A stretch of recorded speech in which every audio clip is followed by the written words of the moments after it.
곧 예수 그리스도를 믿음으로 말미암아 모든 믿는 자에게 미치는 하나님의 의인이 차별이 없느니라.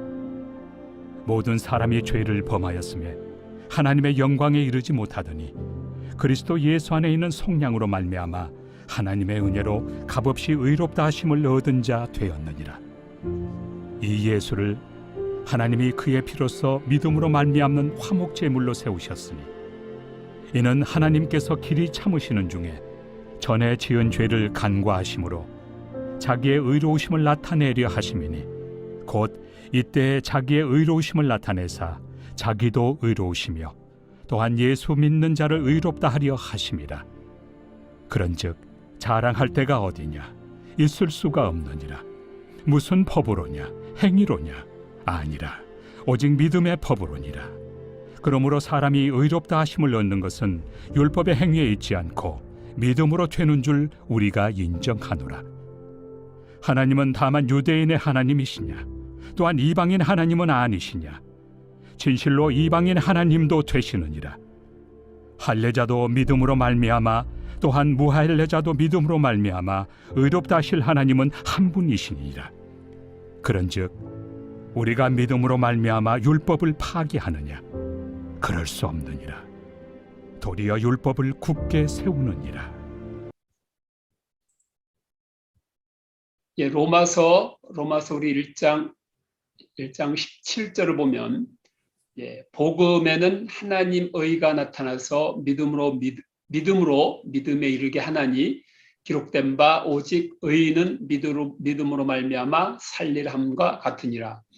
그리고 오늘 본문 로마서 3장 23절 24절 모든 사람이 죄를 범하였음에 하나님의 영광에 이르지 못하더니 그리스도 예수 안에 있는 속량으로 말미암아 하나님의 은혜로 값없이 의롭다 하심을 얻은 자 되었느니라.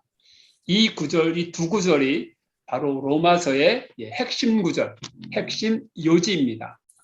모든 사람이 죄를 범하였음에 하나님의 영광에 이르지 못하더니, 이 말씀 바로 사도 바울이 로마에 있는 사람들에게 이 서신을 보낼 때 바로 이 핵심 요지, 모든 사람이 죄를 범하였음에 하나님의 영광에 이르지 못하더니, 이 말씀을 당시에 누가 가장 마음에 들어하지 않고 거부했을까요? 바로 당시 율법 아래 있던 유대인들입니다. 또 특히 율법을 지키며 자신을 의롭다고 여겼던 유대인 그리스도인입니다. 유대인이면서 예수님을 영접한 기독교인들, 바로 그들은 예수님을 영접하고 기독교인 되었지만 여전히 그들은 율법을 중시 여기고 율법을 지켰던 자들입니다. 그들이 자신이 율법을 지키는 유대인이었기에 하나님의 축복을 받아서, 그러니까 그들이 예수님을 믿게 된 그 동기, 그 이유에 대해서 그들 스스로 어떻게 받아들였냐면, 나는 율법을 소중히 여기고 율법을 잘 지켰기 때문에 복을 받아서 내가 예수님을 믿게 되었다라고 그렇게 받아들인 것입니다. 즉 자신이 율법을 잘 지켜서 하나님이 그것을 기뻐하셔서 예수님을 믿게 되었다는 것, 이것이 바로 예수님을 믿게 된 근거로 이들은 받아들인 것입니다. 예수님 믿게 된 근거로 자신들이 율법을 잘 지켰기 때문에 우리가 이렇게 예수님을 믿고 복을 받게 된 것이다. 즉 그런 사고를 갖고 있는, 그런 의식을 갖고 있는 그 사람들에게 이 사도 바울이 바로 이 서신을 보내는 것입니다.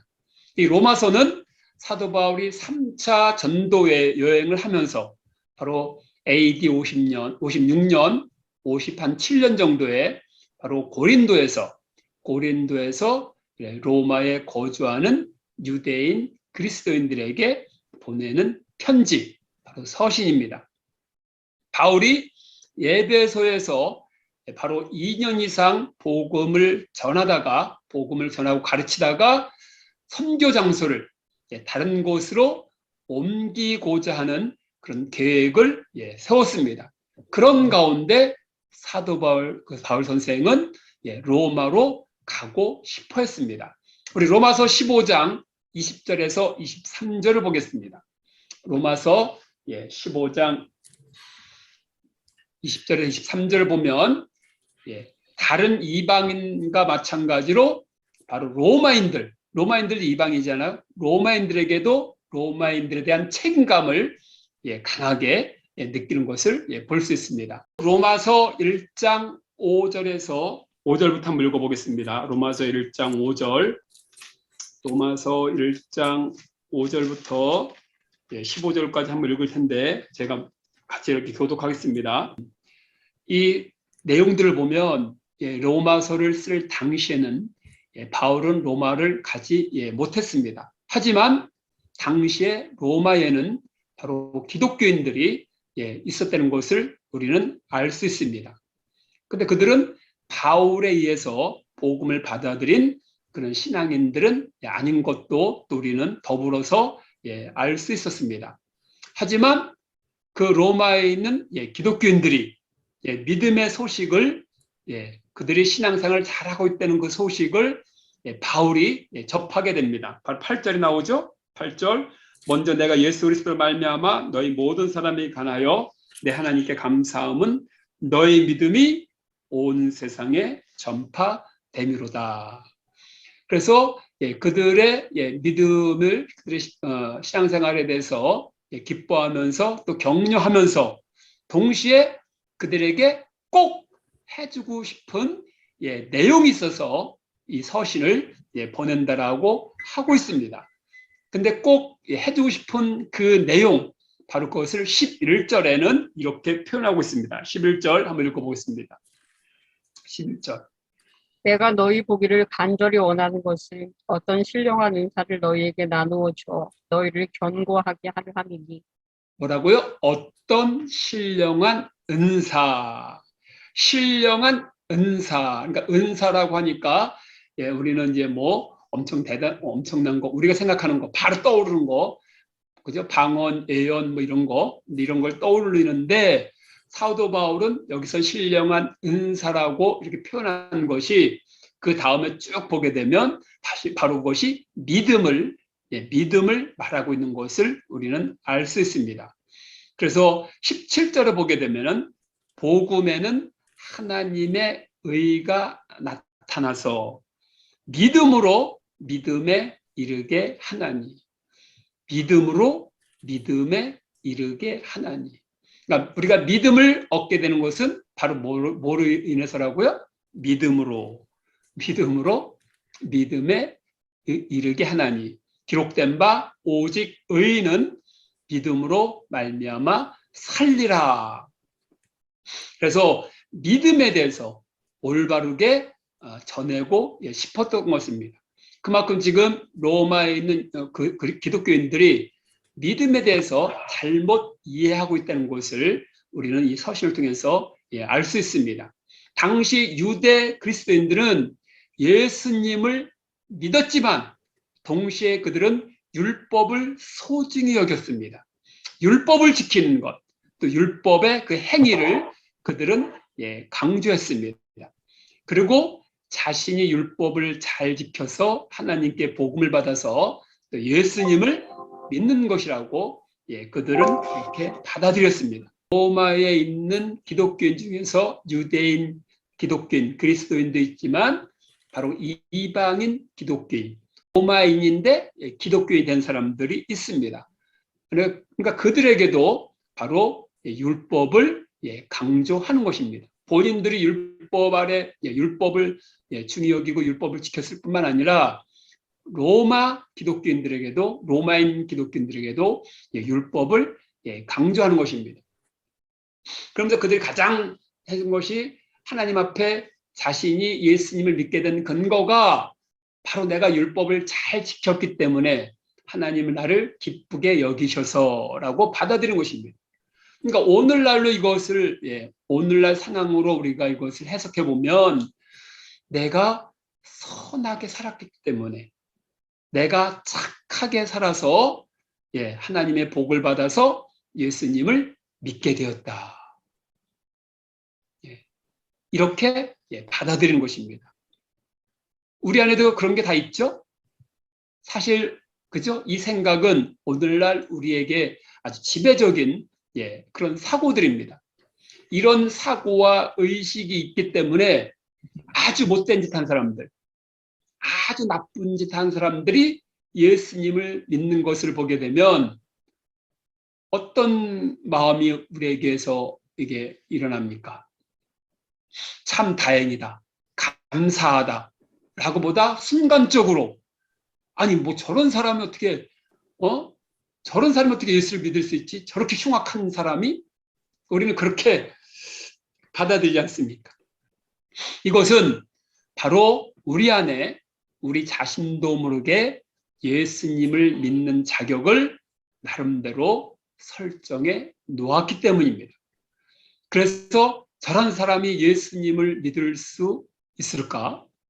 저런 사람이 예수님을 믿는 거야? 저런 사람은 복 받으면 안 되는데? 라고 우리는 쉽게 입 밖으로 내뱉습니다. 또 교회 안에서도 어떤 사람이 좋지 않은 행실을 보게 되면 저게 뭐 예수 믿는 사람인가? 저런 사람이 정말 예수님 믿을 자격이 저런 사람 예수 믿을 자격이 없는데? 라고 우리는 쉽게 판단하고 정죄하는 모습을 보게 됩니다. 당시 로마 유대 그리스도인들에서도 이런 모습이 나타나는 것을 볼 수 있습니다. 쉽게 다른 사람들을 판단하고 정죄하고 그랬습니다. 그래서 바울 선생님은 이렇게 지적을 하고 있습니다. 로마서 2장 1절, 로마서 2장 1절 읽겠습니다. 로마서 2장 1절 시작. 그러므로 남을 판단하는 사람은 누구를 막론하고 내가 핑계하지 못할 것을 남을 판단하는 것으로 내가 너를 정죄하느니 판단하는 내가 같은 일을 행함이니라. 행함이니라. 로마서 2장 4절에는 같이 읽겠습니다. 혹 내가 하나님의 인자하심이 너를 인도하여 회개하게 하심을 알지 못하여 그의 인자하심과 용납하심과 길인 참으심으로 남을 멸시하느냐? 멸시하느냐. 남을 쉽게 판단하고 어떻게 이 정죄하는 사람은 바로 하나님의 한없는 그 용서와 은혜를 바로 제한시키는 자라고 말씀하고 있는 것입니다. 그러면서 바로 이것이 어디서 기인됐느냐? 바로 율법의 행위에서 바로 그들이 이렇게 판단하는 것, 이렇게 정죄하는 그 판단의 기준이 바로 어디서 왔느냐? 바로 율법의 행위라고 이렇게 지적하고 있는 것입니다. 그러면서 이 판단으로 그들을 정죄하고 죄인 취급하는 것에 대해서 지적을 하면서 동시에 하나님의 은혜와 용서를 그런 제한시키는 거다라고 지적하고 있습니다. 로마서 2장 4절을 보세요. 로마서 2장 4절. 금방 읽었죠? 로마서 2장 4절.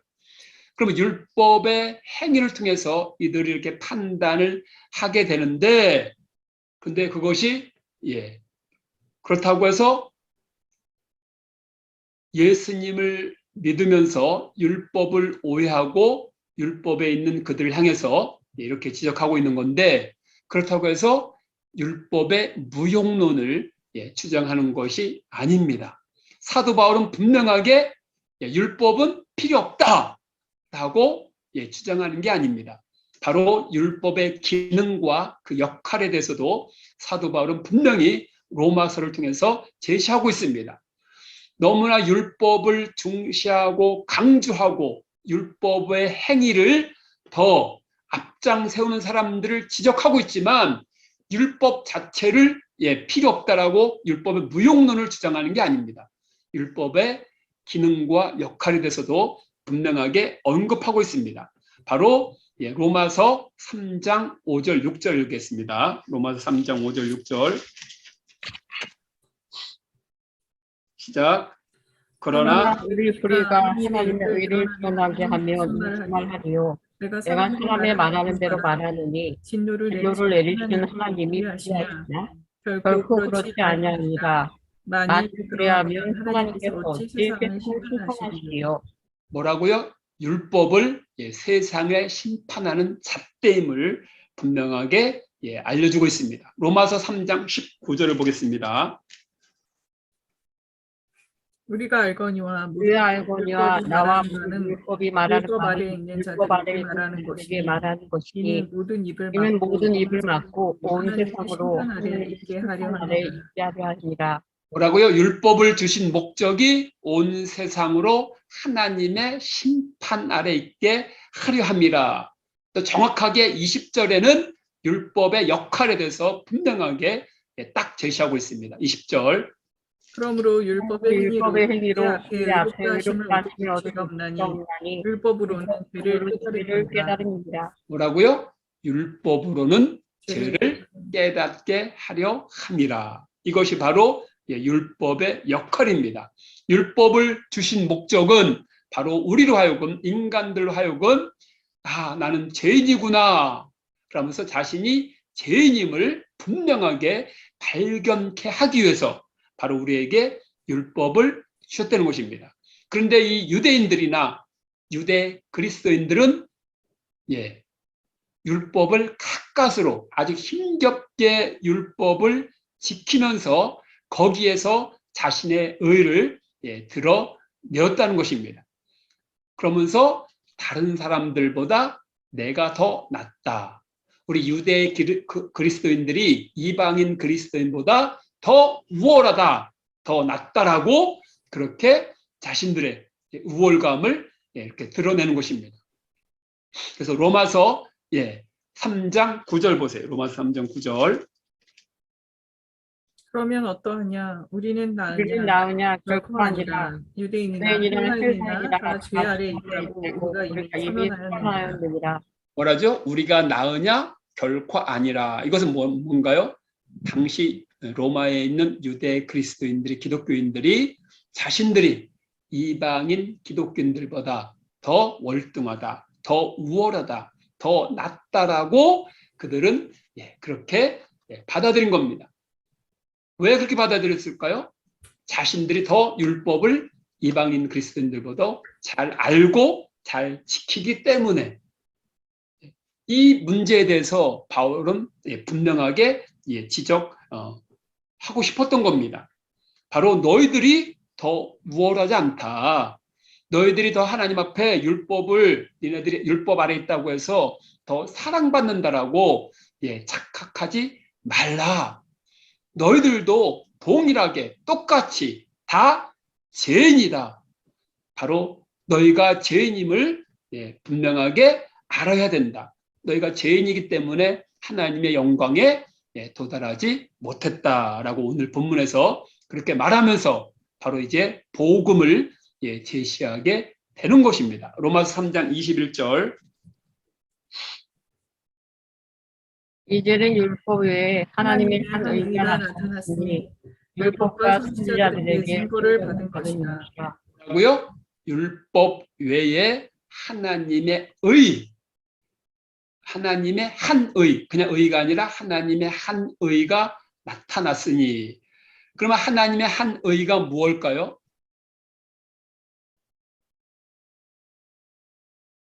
하나님의 한 의가 뭐죠? 예수님. 바로 그 다음 절 나오는 22절 같이 읽겠습니다. 곧 예수 그리스도를 이름으로 말미암아 모든 믿는 자에게 미친 하나님의 의임이 차별이 없느니라. 뭐라고요? 바로 하나님의 의는 바로 예수 그리스도를 가리킵니다. 예수 그리스도를 통해서 하나님의 의가 나타났다고 했습니다. 그리고 21절에는 그 예수님을 선지자뿐만 아니라 바로 율법이 증거해 준다라고 21절에는 우리가 좀 전에 읽은 21절에는 그렇게 기록하고 있습니다. 이처럼 예수님을 믿는 믿음으로 말미암아 하나님의 의가 이루어진다는 것을 분명하게 제시하고 있습니다. 또 오늘날 로마서를 읽는 우리들에게 분명하게 깨닫게 하는 것, 분명하게 우리가 딱 잡아야 될 말씀 내용을 바로 이것이라고 말씀하고 있는 것입니다. 그래서 로마서 3장 22절 보면 금방 우리 읽었죠? 하나님의 의인이 차별이 없느니라. 분명 그죠? 예수 그리스도를 믿음으로 말미암아 모든 믿는 자에게 미치는 하나님의 의인이 뭐라고요? 차별이 없느니라. 왜 차별이 없을까요? 바로 모든 사람은 하나같이 다 죄인이기 때문입니다. 저 더 잘난 사람이 없고 다 똑같은 죄인이라는 사실입니다. 그래서 오늘 본문에 모든 사람이 죄를 범하였음에 하나님의 영광에 이르지 못하더니 24절 읽어보세요. 그리고 나서 24절 그리스도 예수 안에 있는 성령으로 말미암아 하나님의 은혜로 값없이 의롭다 하심을 얻은 자 되느니라. 하나님 앞에 의롭다함을 받았는데 예수를 통해서, 근데 바로 그것이 뭐라고요? 하나님의 은혜에서 비롯된다는 것입니다. 어떤 율법을 잘 지켰기 때문에, 율법을 소중히 여겼기 때문에, 그래서 하나님의 은혜를 받는 게 아니라 바로 예수 그리스도 안에는 성령으로 말미암아 하나님의 은혜가 임한다는 것입니다. 율법을 잘 지키고 못 지키고 거기서 오는 게 아니라 하나님의 은혜가, 하나님의 은혜를 통해서. 그러니까 오늘날도 내가 착하기 때문에, 내가 선하게 살았기 때문에, 내가 양심껏 살았기 때문에, 내가 사람들을 많이 도와줬기 때문에 하나님이 그걸 기뻐하셔서 나를 예수 믿게 했다, 이런 게 아니라는 겁니다. 우리가 예수를 믿게 된 그 근거가, 그 이유를 우리는 그런 데서 찾으면 안 된다는 것입니다.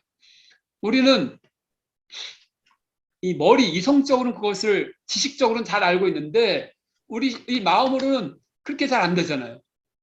그죠? 아까도 얘기했지만, 내가 그래서 잘 살았기 때문에 예수님을 믿게 된 거지. 착하기 때문에. 처음에 모태신앙들은 그러지 않겠지만, 그런 의식들이 강하기 때문에 못된 짓, 악한 짓을 했던 사람이 예수님을 믿게 되면 그것을 환영하기보다는 거기에 대해서 반감을 갖게 된다는 것입니다. 그래서 우리는 예수님을 믿는 것이 오직 하나님의 은혜에서 우리가 비롯되었다는 것을 우리는 철저하게 그렇게 인식할 필요가 있습니다. 그러면 자랑할 것이 없습니다. 자랑할 것이 없습니다. 사도 바울이 27절에 읽어보겠습니다. 27절. 그런즉 자랑할 데가 어디가 있을까 없느니라. 무슨 법으로냐 승리로냐 아니라 오직 믿음의 법으로니라. 뭐더라고요? 믿음의 법이다. 믿음의 법은 하나님의 은혜로 믿음으로 믿음을 얻게 됐다. 믿음으로 믿음을 얻게 됐다. 어떤 율법 행위를 잘 해서가 아니라 바로 율법 아래에 있는 그 법이 아니라 믿음의 법으로, 그렇기 때문에 누구든지 이것을 자랑할 수 없다고 했습니다. 근데 당시 유대 그리스도인들은 이 자랑을 넘어서, 이 우월함을 넘어서 하나님의 율법을 지키는 자신들을 향해서 그들이 여전히 자기들이 율법을 잘 지키는 것, 거기에 대한, 그래서 하나님한테 선택받았다, 사랑받는다. 그래서 선민의식이 그대로 그들에게는 여전히 남아 있었습니다. 이 선민의식. 그래서 사도 바울은 이것을 깨트리기 위해서 계속해서 반복해서 말씀하고 있는데 29절 보세요. 29절. 시작. 하나님은 다만 유대인의 다만 유대인의 하나님이시자 하나님이시자 또한 이방인의 하나님은 아니시자 진실로 이방인의 하나님도 되시느니라. 선민의식이 뭔가요? 바로 구약 성경에서 가장 나타나는 게 선민의식 아닙니까? 하나님 앞에 우리는 하나님에게 택한 백성들이다. 우리는 하나님께 택한 백성들이다. 그래서 다른 민족보다는 훨씬 더 우월하다. 우리는 훨씬 더 복되다. 바로 이게 선민의식이잖아요. 근데 이 유대인 그리스도인들에게는 이 선민의식이 여전히 이렇게 남아있었던 것입니다. 그러니까 이 선민의식을 깨트리기 위해서 사실 사도 바울은 이 로마서를 이 로마인들의 기독교인들에게 보냈던 것입니다. 근데 이 선민의식은 당시 로마에 있는 유대인 그리스도인들뿐만 아니라 오늘날 우리에게도 있습니다.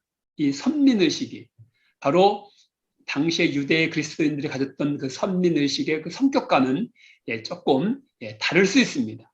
조금 의미가 조금 이 해석이 다를 수 있습니다.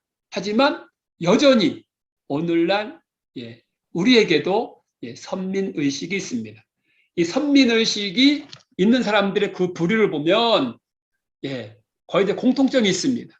열심인 사람들, 아주 예수 믿는데 특심인 사람들, 그 중에서 기도를 많이 하는 사람들, 그리고 하나님 일을 엄청나게 많이 하는 사람들, 그들에게 자신도 모르게 이러면 안 돼야지라고 하면서도 자신도 모르게 나타나는 그 양상, 의식이 바로 선민의식입니다.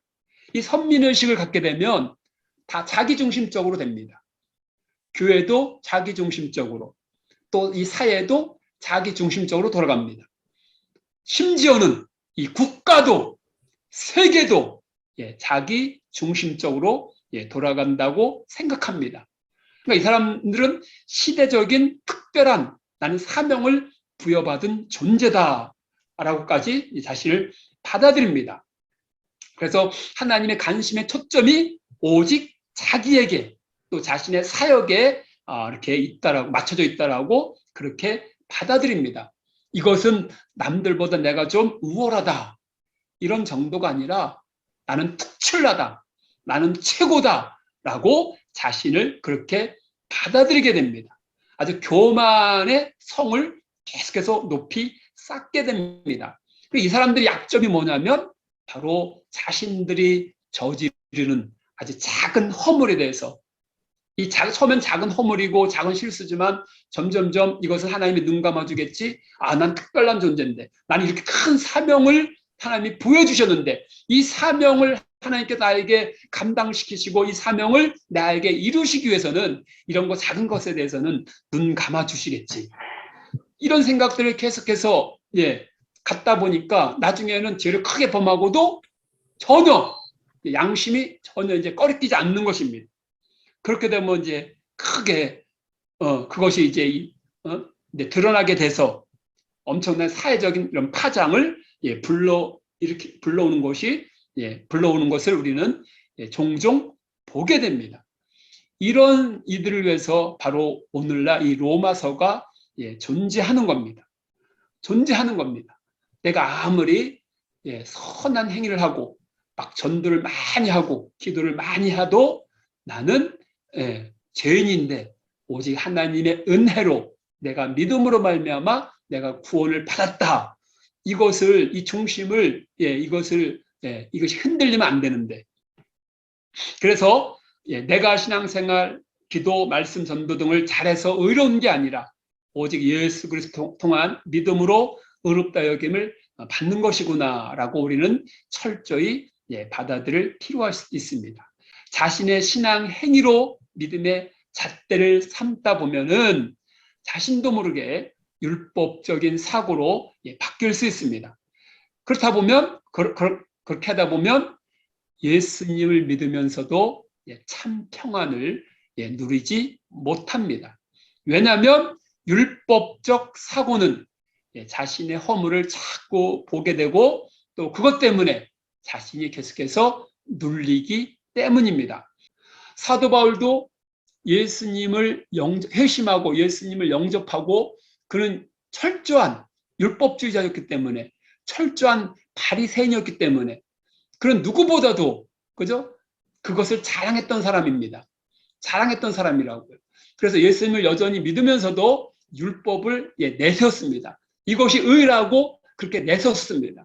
그가 만약에 그러지 않고 이 율법보다는 이 복음 안에서 그가 완전히 사로잡힌 자였다면 하나님이 그를 그렇게 사막에서 몇 년 동안이나 그를 거기서 연단시키고 훈련시키지 않았을 것입니다.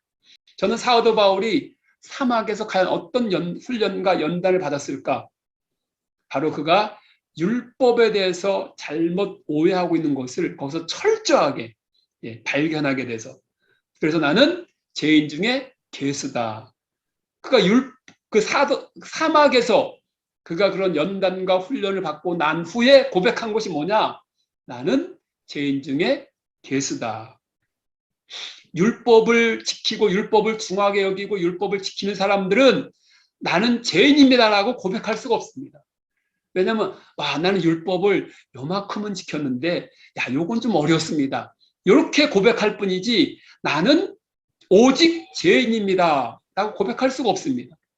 근데 사도 바울은 저는 누구보다도 나는 당신들보다도 율법을 잘 지켰던 사람입니다. 그렇게 자신을 자랑했던 사람이 바로 사막에서 훈련과 연단을 받고 나서는 나는 죄인 중에 괴수다. 이것은 뭐냐면 율법에 대해서 정확하게 이제 이해를 했고 하나님 율법을 주신 목적에서 바로 깨달았다는 것을 우리는 알 수 있습니다. 이들에게 얘기하는 겁니다. 너희들이 겉으로는 자랑하는 것 같지만 너희들 마음속에서는 어떤 외침이 있느냐?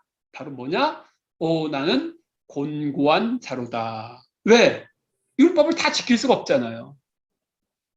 율법을 애를 쓰고 막 해도 다 지킬 수는 없잖아요. 그러니까 겉으로는 표현하지 않아도 속으로는 나는 곤고한 자로다.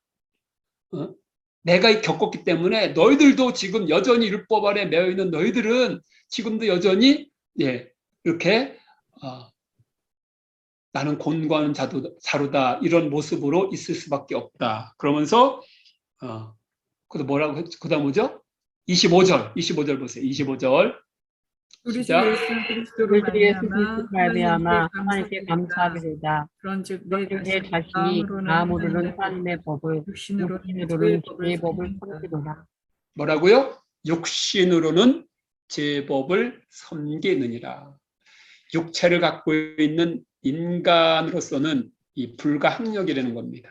죄를 이길 수가 없다는 겁니다. 율법을 완벽하게 지킬 수가 없다는 것입니다. 그래서 제 법을 섬기느니라.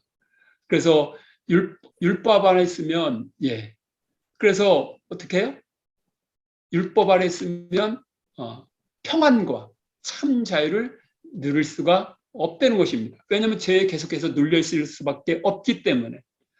그래서 그러니까 로마서에 있는 유대의 그리스도인들에게 그것을 계속해서 재차 강조하면서 바로 이 죄법에서 벗어나는 게 바로 이 성령의 법. 8장에 그것이 쭉 이제 나타나게 되는 것입니다. 해방되었다, 뭐 참 자유를 얻었다, 이제 그런 게 쭉 나오게 되는 것입니다. 그래서 이제 정리하겠습니다. 마무리하겠습니다. 우리가 예수님을 믿으면서 과연 우리 안에는 얼마나 평안이 있나요? 우리는 얼마나 참 자유를 누리게 되나요? 이 평안과 참 자유를 누리는 것이 바로 우리가 얼마큼 우리가 이런 선한 행위를 했느냐. 지금은 선한 행위지만 바로 과거로 말하면 구약으로 말하면 율법적 행위입니다. 얼마나 우리가 율법적 행위를 했느냐, 선한 행위를 했느냐에 따라서 우리가 내 마음이 평안해지고 내 마음이 참 자유가 있다면 그것이 과연 올바른 그것이 신앙이겠느냐. 우리를 한번 점검해 볼 필요가 있습니다. 하지만 반대로 아까 말씀드린 것처럼 그렇다고 해서 기도하지 못하고 말씀 보지 못하고 주님의 어떤 그 사랑을 묵상하지 못하면서도 거기서 평안을 누리고 거기서 참자를 누린다면 또 그것도 잘못된 사고일 것입니다. 잘못된 양상일 것입니다. 그래서 우리는 이 신앙생활이 참 녹록하지가 않습니다. 신앙생활이 쉬운 게 아닙니다. 정말 온전한 참 자유와 참 평안을 누리기가 정 쉽지가 않습니다. 율법 아래 매이지 말아라. 율법 아래 놓여 있으면 평안을 얻지 못한다 라고도 말하지만 동시에 그렇다고 해서 그냥 방종하고 그냥 이렇게 한다면 거기서 내가 난 평안을 누렸다고 하면 또 그것도 좀 잘못된 거잖아요. 그렇다고 해서 성경 보는 것, 기도하는 것, 이게 율법적 행위는 아니잖아요. 그죠? 보세요. 성경을 읽는 것, 기도를 하는 것을 그 율법적 행위야 라고 말하는 사람은 없을 겁니다. 그죠? 하지만 성경을 보고 기도를 하면서 자신의 우월감을 드러내는 것, 나는 이렇게 해서 나는 정말 대단한 사람이야, 난 남들보다 뛰어나, 이렇게 하게 되면 그 율법적 의식이라고요. 이게 어려운 겁니다. 성경 보는 거나 기도하는 거나 전도하는 거나 이런 게 이 자체가 율법적 행위는 아닙니다. 하지만 이것을 남들보다 잘한다고 해서 막 우월감을 해서 막 기고만장해지는 것, 바로 그런 사람을 향해서 넌 율법적 의식을 갖고 있어, 이렇게 얘기하잖아요. 여기에서 우리가 아주 복잡해지는 겁니다. 그럼 과연 우리는 어떻게 해야 될까요? 오늘 말씀 제목이 뭐라고요? 믿음으로 말미암는 의. 믿음으로 말미암는 의. 그러니까 기도하는 거나 성경 보는 거나 이런 것이 의가 아니라는 겁니다. 근데 우리는 그걸 의롭다가 그 자체, 이제 그걸로 해서 우리는 우리 의를 드러내잖아요. 내가 의로운 사람이다라고 우리는 스스로 그렇게 생각하잖아요. 기도하는 것, 그다음에 성경 보는 것, 전도하는 것, 이것이 의가 아니라는 겁니다. 바로 오직 믿음으로 말미암는 의. 그러면 믿음은 그러니까 믿음, 우리가 하나님 앞에 믿음을 보이는 게 뭡니까? 믿음의 행위. 바로 이 기도하는 것, 이것은 믿음으로 나타나는 행위. 믿음의 행위가 바로 우리는 기도로, 성경으로, 그다음에 전도로 나타난다는 것입니다. 믿음으로 행위로 나타나는 여러 가지 선한 모습들이라고 우리는 이렇게 받아들여야지, 이것이 하나의 의로 하게 되면 바로 이것이 겸손보다는 교만으로 간다는 것입니다. 그래서 우리가 어느 한쪽으로 치우치지 않고 중심을 잡는다는 것이 이만큼 어렵습니다. 여러분들은 어떻게 받아들일지 모르지만 우리가 자칫하면 너무 교만해지게 되고, 또 자칫하면 너무 자신을 학대하게 되고, 교만해지거나 자신을 학대하거나, 이 중심을 잘 잡아야 되는데 교만하지도 말고 자신을 학대하지도 말고. 그런데 우리는 왜냐하면 우리 한국 사람들은 자꾸 행위에서 어떤 뭔가를 행위에서 어떤 나타나는 의에 대해서 우리가 민족성을 그렇게 갖고 있기 때문에 이런 부분에서 좀 더 어려운 것 같습니다. 어쨌든 말씀이 좀 길어졌는데요. 오직 의는 믿음으로 말미암아 나타난다. 믿음으로 말미암아 이루어진다. 하지만 오늘날 우리 신앙생활의 이 전반적인 것은 하나의 믿음의 행위다. 그 자체가 의가 아니라 믿음의 행위로서의 하나하나의 모습이다. 이렇게 받아들이면 될 것 같습니다. 그래서 우리가 교만에 빠지거나 아니면 자신을 학대하는 쪽으로 자신을 계속 몰아가거나 그러면 영적으로 그는 건강하지가 않습니다. 그래서 우리가 영적으로 건강한, 그래서 중심을 잘 잡고, 그러니까 겸손, 자기 다른 사람에 대해서 판단하고 다른 사람을 정죄하는 사람은 바로 아직 이 의에 대해서 제대로 자기가 정확하게 정립이 안 됐다라고 저는 그렇게 말씀을 드릴 수 있겠습니다. 그래서 다른 사람을 나보다 더 좋게 여기고 그래서 그 사람을 격려해주고 거기에서 온전한 믿음의 또 행위도 나타나는 줄 믿습니다.